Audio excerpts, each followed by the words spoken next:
बिस्मिल्लाहिर्रहमानिर्रहीम, this is Sagar and आज मैं आपके साथ डिस्कस करूंगा कि वोकेबलरी को किस तरह इम्प्रूव कर सकते हैं, अपनी इंग्लिश को किस तरह इम्प्रूव कर सकते हैं और वोकेबलरी क्या है, एक्चुअल में वोकेबलरी क्या है और हम इसको किस तरह अंडरस्टैंड कर सकते हैं। सबसे पहली बात मैं आपको क्लियर करता चलूँ कि अगर आपने ये पूरी वीडियो देखनी है और इसके सारे स्टेप्स पर अमल करने हैं तो आप ये वीडियो देखें और इन पर अमल करें। इंशाल्लाह आपको इस वीडियो से फ़ायदा होगा। अगर आप ये वीडियो देख रहे हैं सुनने के लिए, इनके स्टेप्स पर एक्शन नहीं लेंगे, प्रैक्टिस में नहीं लाएंगे तो आपको कोई फ़ायदा नहीं होने वाला। और मैं आपको यकीन के साथ कह सकता हूँ कि आपको कभी इंग्लिश नहीं आने वाली और ना ही आपकी वोकेबलरी इम्प्रूव होगी। दूसरी बात, अगर आपने अपनी वोकेबलरी को इम्प्रूव करना है और इंग्लिश को इम्प्रूव करना है, आप उसी दिन से एक डिक्शनरी है, कॉर्नर में आपको नज़र आ रहा है नाम, मेरियम वेबस्टर डिक्शनरी, आपने इसको अपने मोबाइल में डाउनलोड कर लेना है। जिस दिन आपने सोच लिया कि मैंने CSS करना है तो आप उसी दिन से इस डिक्शनरी को आप अपने मोबाइल में डाउनलोड कर लें। वोकेबलरी किस तरह लर्न करनी है, वोकेबलरी को किस तरह यूज़ करना है और एक्चुअली में वोकेबलरी है क्या, ये सब हम अंडरस्टैंड करेंगे। वोकेबलरी है क्या, ये क्या चीज़ है, क्यों CSS में इस पर इतना जोर दिया जाता है। ठीक है, तो सबसे पहले हम वोकेबलरी को अंडरस्टैंड करते हैं, उसके बाद मेथड्स डिस्कस करेंगे कि किस तरह हम वोकेबलरी को याद कर सकते हैं। Number 1, no cramming. Vocabulary cramming का नाम नहीं है, रट्टा सिस्टम नहीं चलेगा। कुछ लोग कहते हैं ना कि आप दिन के 10 वर्ड्स याद कर लें तो आपकी वोकेबलरी इंप्रूव होती चली जाएगी। आप दिन का एक वर्ड याद कर लें, आपकी वोकेबलरी इंप्रूव हो जाएगी या आपकी इंग्लिश इंप्रूव हो जाएगी। नहीं, आप दिन के 1000 वर्ड्स ही क्यों ना याद कर लें, आपकी वोकेबलरी इंप्रूव नहीं होगी, आपको कभी भी इंग्लिश नहीं आ सकती। क्यों? क्योंकि वोकेबलरी एक्चुअली में नाम है यूज ऑफ वर्ड्स का, कि आपने अगर कोई वर्ड याद किया है या कोई ऐसा वर्ड जो आपने पहली मर्तबा सीखा है तो आपको उसका यूज आना चाहिए। आपको पता होना चाहिए कि इस वर्ड को किस तरह, कहाँ पे, कैसे यूज करना है। This is actually vocabulary. और ये बात अपने जहन से निकाल लें कि अगर दिन में 10 वर्ड्स याद कर लिए तो हमें पता चल जाएगा कि इसको किस तरह कैसे यूज करना है, या ये पता चल जाएगा कि पेपर में इसको किस तरह यूज करना है। तो ये बात भूल जाएं। अगर आप कोई वर्ड याद कर रहे हैं, आपको उसके यूज़ के बारे में पता हो कि इसको किस तरह यूज़ करना है, पेपर में किस तरह इस्तेमाल करना है, किस तरह यूज़ करना है, वो मैं आपको आगे स्टेप्स में बताता हूँ। सेकंड पॉइंट पे आते हैं, words in English have several meanings are completely different. ये बात याद रखें कि इंग्लिश में बहुत सारे वर्ड्स ऐसे होते हैं जिनके डिफरेंट मीनिंग्स होते हैं, बिल्कुल डिफरेंट सेंस दे रहे होते हैं। जो बिल्कुल बिगिनर्स होते हैं, जिनको इंग्लिश का कुछ पता नहीं होता, वो स्टूडेंट्स कंफ्यूज हो जाते हैं कि इस वर्ड का हमने कोई और मीनिंग याद किया था, इन अ पैराग्राफ कुछ और मीनिंग है, तो वो कंफ्यूज हो जाते हैं। तो बिल्कुल कंफ्यूज होने वाली बात नहीं है। इंग्लिश में हर वर्ड के डिफरेंट मीनिंग हो सकते हैं और जो दूसरा मीनिंग होगा वो बिल्कुल कंप्लीटली डिफरेंट होगा, वो बिल्कुल डिफरेंट सेंस दे रहा होगा। तो बिल्कुल कंफ्यूज नहीं होना आपने। जिस तरह नीचे मैंने एग्जांपल लिखी है, अब इस वर्ड के एक वर्ड है, इसके मैंने 3 एग्जांपल लिखी हुई हैं, 3 यूजेस इसकी देख लें। लाइक आई मिस माई बस, when you lost something I miss my बस, तो ये एक यूज आ गया इसका। और दूसरा व्हेन यू मिस समबडी, और थर्ड में देख लें मिस इज अ गर्ल। देखिए ये कंप्लीटली तीनों एग्जांपल डिफरेंट हैं, डिफरेंट सेंस दे रही हैं। Miss is a girl like miss कायनात, मिस सलमास, मिस नयाब। इस तरह आप लोगों के सामने ये क्लियर हो गया है कि इंग्लिश में एक वर्ड के एक मीनिंग नहीं हो सकते। Now step number 3, 100 most commonly used words in English. अब इंग्लिश में बहुत सारे ऐसे वर्ड्स हैं जो बहुत कॉमनली यूज होते हैं, बहुत ज्यादा यूज होते हैं, इवन कि हमारे सिंपल सेंटेंसेस में भी बहुत ज्यादा यूज होते हैं। अगर आपको पता चल जाता है कि इनको किस तरह, कहाँ पे, कैसे और किस टाइम पर यूज करना है, तो आपकी इंग्लिश डेफिनेटली इंप्रूव होगी। प्लस आपको ये भी पता चलेगा कि वोकेबलरी को किस तरह यूज करना है। जैसे कि the, at, some, of, be, her, and, this, would, are, to, from, like, his, तो ये सब लिखे हुए हैं। तो ये अगर आपको इनके रूल्स एंड रेगुलेशंस आते हैं तो वेल एंड गुड, और आपकी इंग्लिश भी इंप्रूव होगी और आपको वोकेबलरी का भी पता चल जाएगा। जैसे कि this is a white board, this use हुआ, इसमें इज यूज हुआ,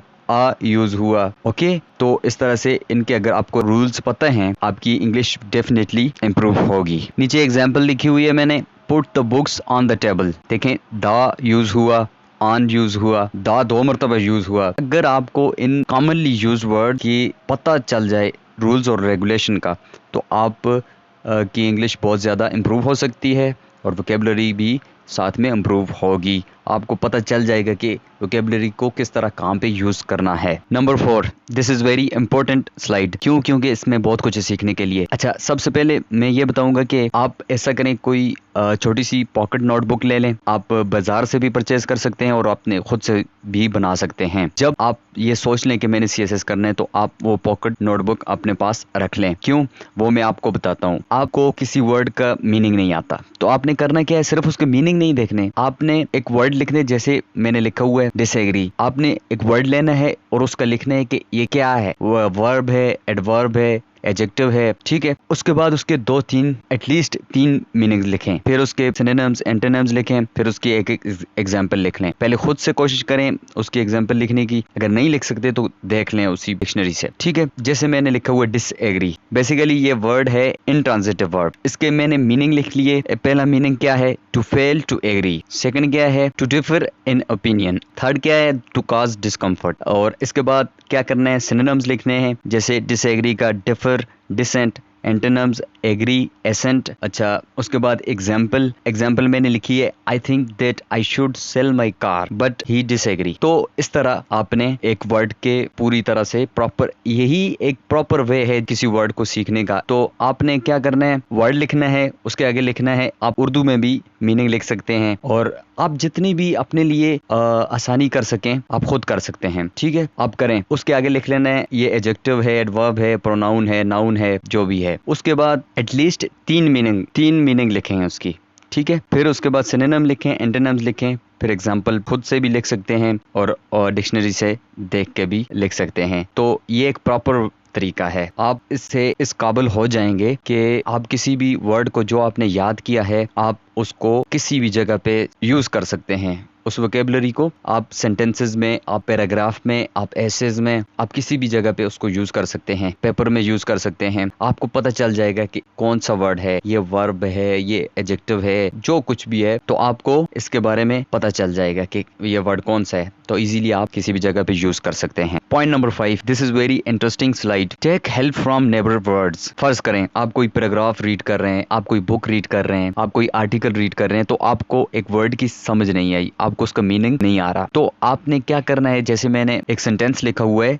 Islamabad and Moscow agree to strengthen military ties with regular joint exercises and counter terrorism. तो इसमें जो टाइज वर्ड है जो आपको नजर आ रहा है, हाईलाइट किया हुआ मैंने, टाइज वर्ड की मुझे मीनिंग नहीं आ रहा, मुझे समझ नहीं आई इस वर्ड की। तो मैं क्या करूंगा? इसके पिछले वाले और इसके जो आगे हैं इन सेंटेंसेस को, इन वर्ड्स को मैं समझने की कोशिश करूंगा, इनको मैं अंडरस्टैंड करने की कोशिश करूंगा। एग्री टू स्ट्रेंथन मिलिट्री, और इस वर्ड को छोड़ के जो आगे हैं उनको रीड करूंगा विद रेगुलर जॉइंट एक्सरसाइजेज। तो इससे क्या होगा? पॉसिबली मैं इस वर्ड के मीनिंग निकाल लूंगा। फिर उसके बाद क्या करना है? आपने इस वर्ड को उठाना है और जो मैंने आपको पॉकेट नोटबुक का कहा है उस नोटबुक में लिख लेना है। फिर उसके बाद आपने डिक्शनरी से कंसल्ट करना है इस वर्ड के मीनिंग। रेदर इस वर्ड के मीनिंग है अलायंस हो सकते हैं, कनेक्शन हो सकते हैं, या अटैचमेंट, या कुछ भी हो सकते हैं, ठीक है। इससे एक और पॉइंट निकलता है कि देखें, हम डिक्शनरी से कंसल्ट करते हैं, हम वोकेबलरी को कंसल्ट करते हैं डिक्शनरी से, हम रट्टा नहीं लगाते, ठीक है। तो कुछ स्टूडेंट होते हैं वो कहते हैं कि हमने 1000 वर्ड्स याद कर लिए हैं, तो इसका कोई फायदा नहीं है। अगर आप 1000 वर्ड बेशक याद कर लें, आपको यूज करना नहीं आता तो इसका कोई फायदा नहीं है। वोकेबलरी तभी फायदा देती है, तभी फायदा होता है वोकेबलरी का, जब आपको सेंटेंसेस में यूज करना आता हो उन वर्ड्स को जो याद किए हैं आपने। वोकेबलरी को कंसल्ट किया जाता है, क्रैम नहीं किया जाता।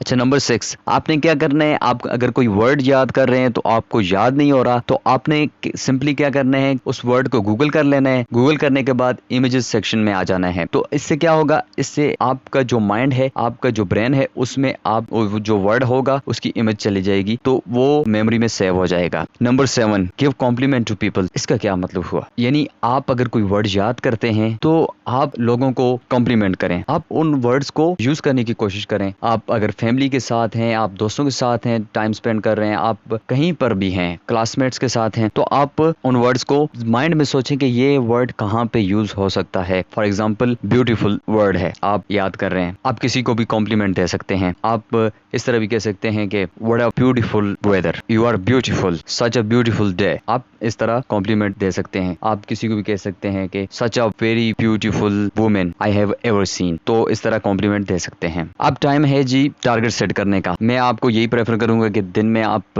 एक दिन में 6, या मैं यही कहूंगा कि आप स्टार्ट 2 से लें, 2 वर्ड से, और फिर 5, इस तरह आप बढ़ाते जाएं उनको। आपने करना क्या है, सुबह नमाज पढ़ने के बाद 5 से 6 का जो टाइम है 1 घंटे के वोकेबलरी के लिए निकाल लेना है। और किस तरह याद करना है, किस तरह लिखना है, वो मैं आपको ऑलरेडी बता चुका हूँ। ठीक है, इसी तरीके के साथ, इसी मेथड के साथ अगर आप चलेंगे तो जल्द ही आप अच्छी खासी वोकेबलरी सीख जाएंगे। तो सुबह आपने ये करना है, 1 घंटा आपने याद की, फिर दिन में आपको कभी भी टाइम मिला आप उसको रिकॉल कर लें। ठीक है, उसको रिकॉल करना है अपने माइंड में। फिर आपको अगर कोई सिचुएशन ऐसी मिलती है, आप किसी से बात कर रहे हैं, आप पढ़ रहे हैं या कुछ भी कर रहे हैं, तो आप अगर उस सिचुएशन के मुताबिक आपने जो वर्ड याद किए हैं वो आ रहे हैं यूज में, तो आप यूज करें। ठीक है, इस तरह आप फिर उसके बाद रात के टाइम पे 1 घंटा निकाल लें। रात के टाइम पे आपने क्या करना है, उस 1 घंटे में जो सुबह के टाइम पे याद किए थे सोने से पहले, उनको एक पैराग्राफ में लिखें, और ये सोच के लिखें कि जो मैंने वर्ड्स याद किए हैं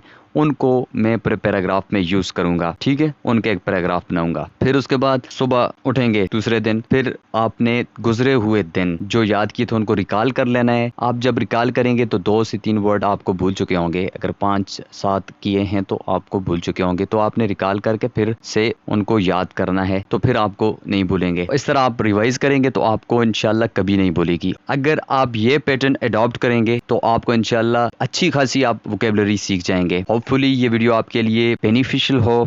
so this is hopefully helpful for you. Finally मैंने इंग्लिश सीरीज का आगाज कर दिया है, एक रिदम के साथ, एक सीक्वेंस के साथ मैं अपलोड करूंगा लेक्चर्स, देखते जाएं, इंशाल्लाह फायदा होगा। If you have any question, do right your question in comment section below, hit the like and subscribe button if you haven't yet. मिलते हैं एक नए हॉट इशू के साथ। अंटिल देन मुझे अपनी दुआओं में याद रखिएगा। Stay tuned and Allah Hafiz.